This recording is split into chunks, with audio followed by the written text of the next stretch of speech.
Video. All right.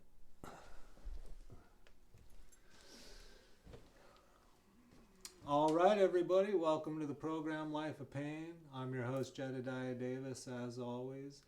And today we have a wonderful guest, a longtime dear friend of myself and my wife. Today we have Jacob Keef on the show. Welcome, Jacob. Thank you. Yeah, brother. And how you feeling today, man? Just a quick check-in. How's the day going? How you feeling, brother? Good.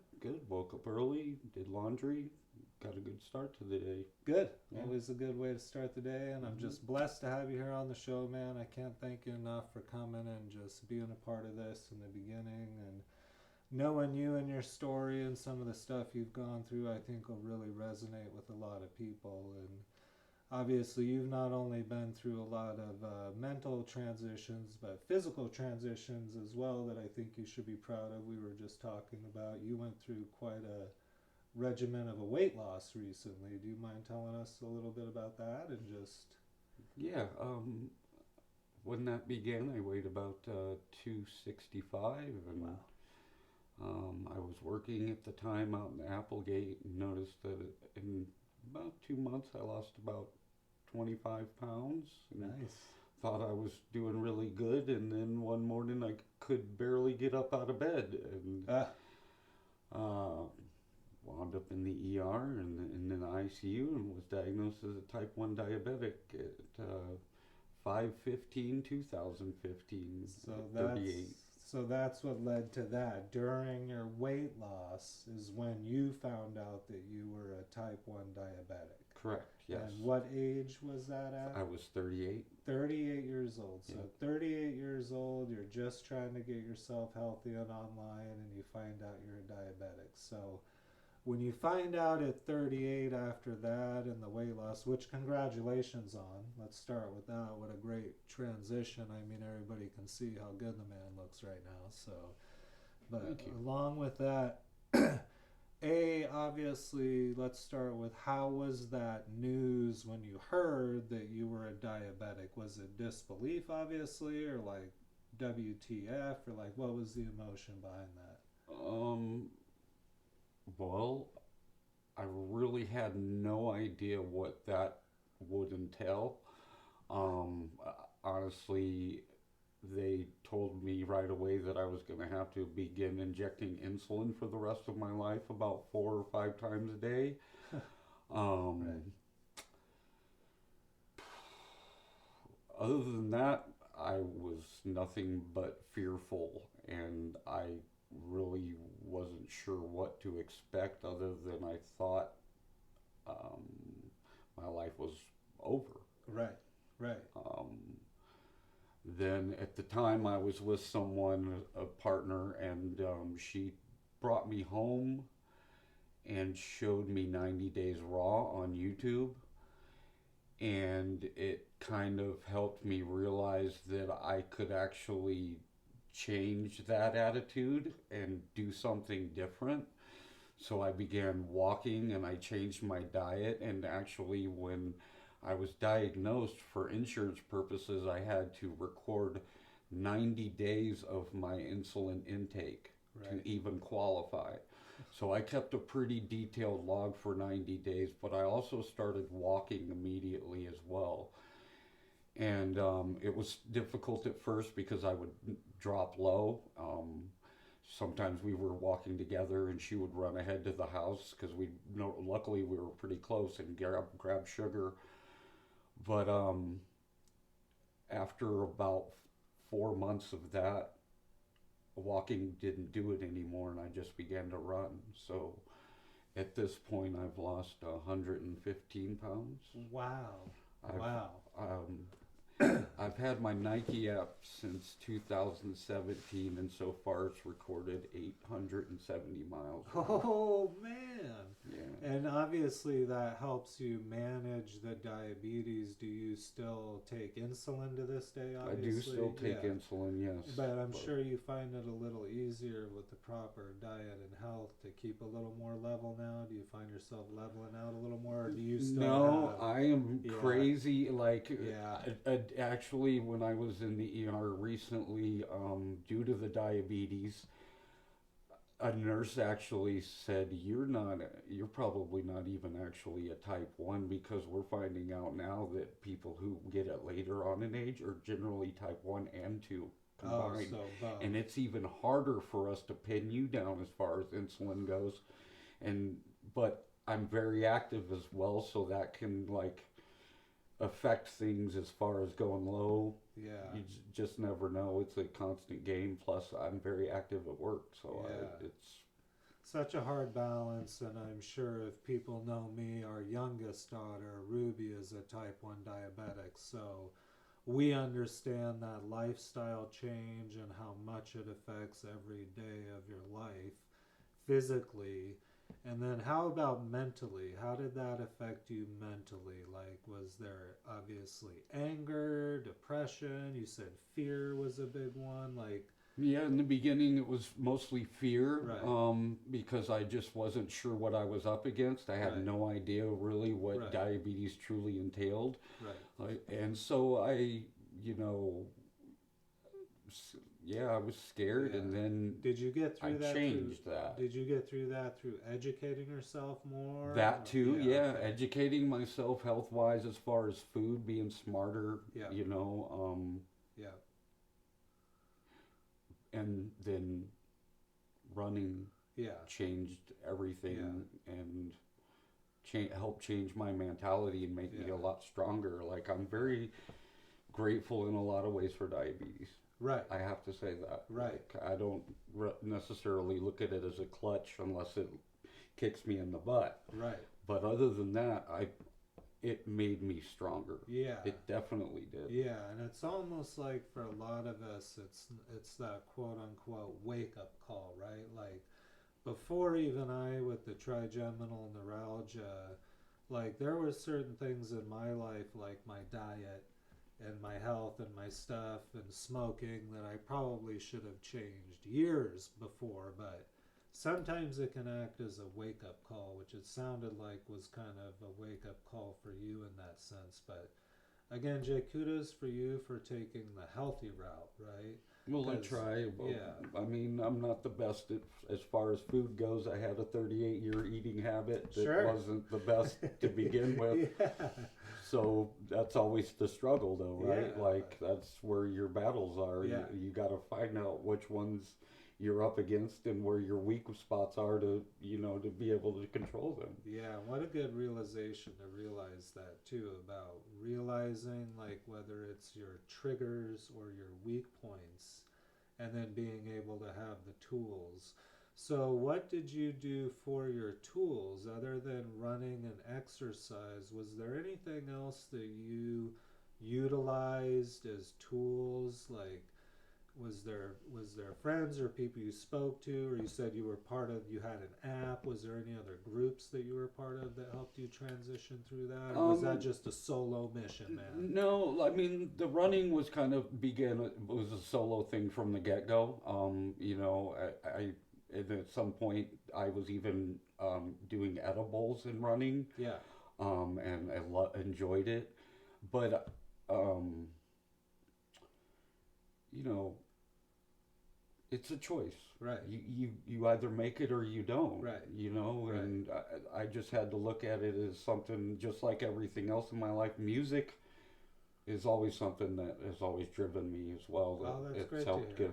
get me through. So Yeah, I mean, you name it, music, I love it. yeah. So And we touch a lot on that as part of we talk a lot about what I talk about, the golden circle.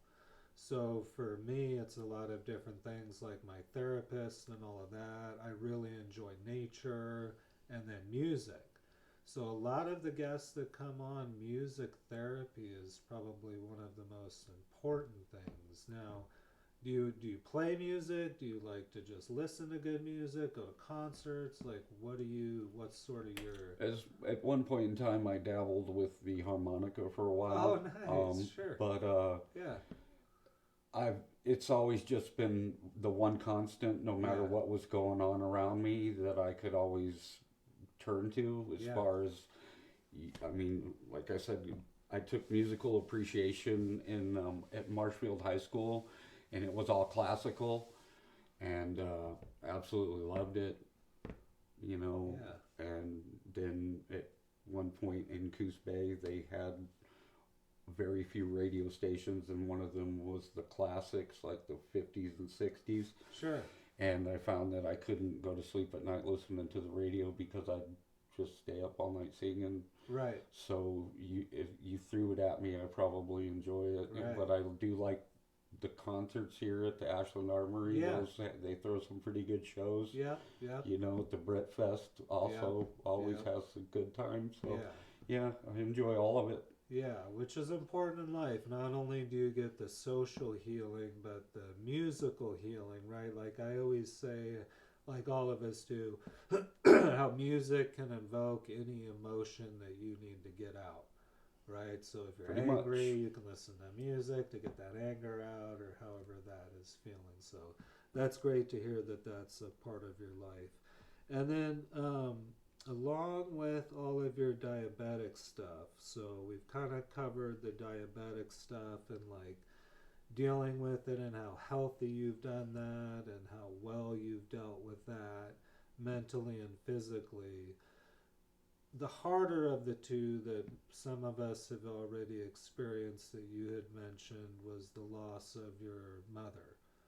And for starters, I'm really sorry to hear that. The loss of a mother, even a mother-in-law, is a life-changing event. So, obviously, just if you would like to kind of, just in your own words, kind of explain kind of where you're at with that now, and maybe touch on how you're feeling and the process you went through. Just kind of give us kind of how where you're at with that right now. And then maybe a backstory on kind of what happened would be nice to start with. Okay. Yeah. Mom was very traumatic in a lot of ways. Not even sure without the backstory how to get into how traumatic it truly was. And feel free with the backstory. I mean, we have plenty of time, whatever you're comfortable with sharing. I'm trying to remember how it was before my diabetes, probably about 2 years. And I got a call from my aunts and uncles saying my mom wasn't doing too well, and I didn't quite, that's Missouri, I'm in Oregon, and we're on the phone.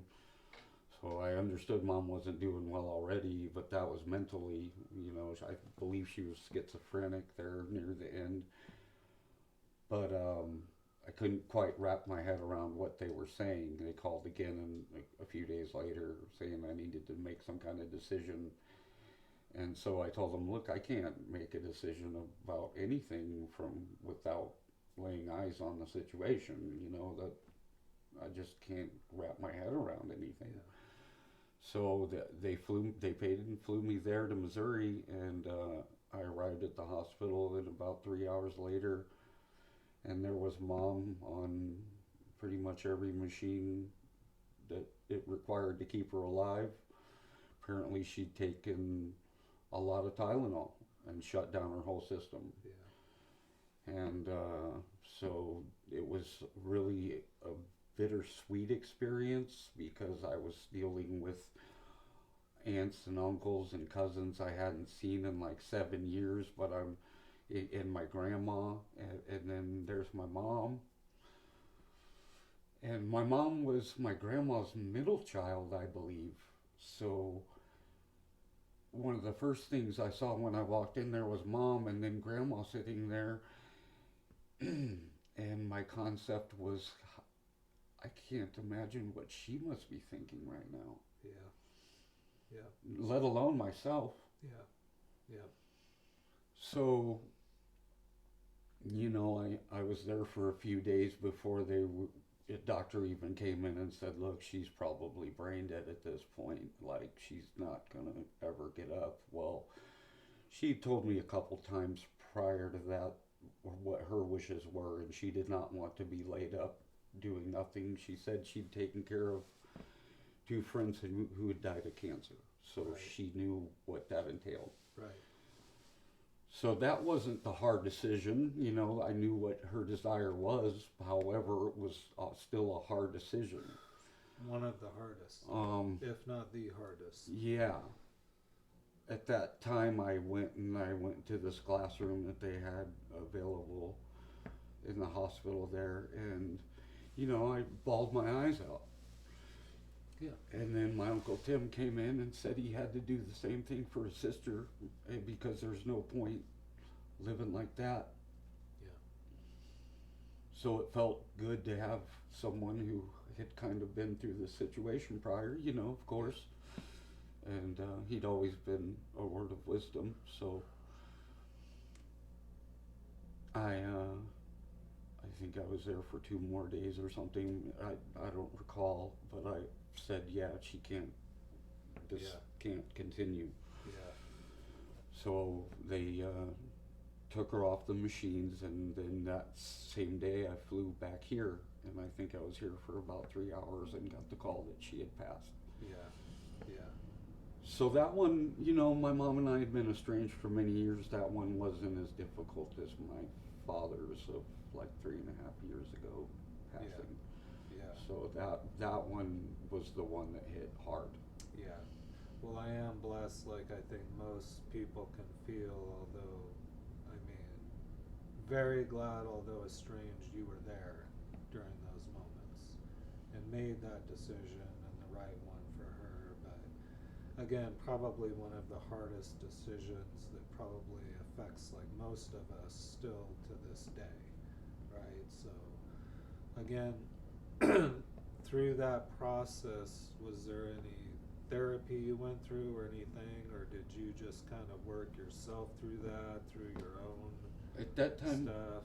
I just had a child who was, I think, close to 9 months old at the time. Wow, Jake. Wow. Silas. Yeah. And so I didn't really have a lot of time to process that situation. Right. I was busy being a dad and a husband. Yeah. And,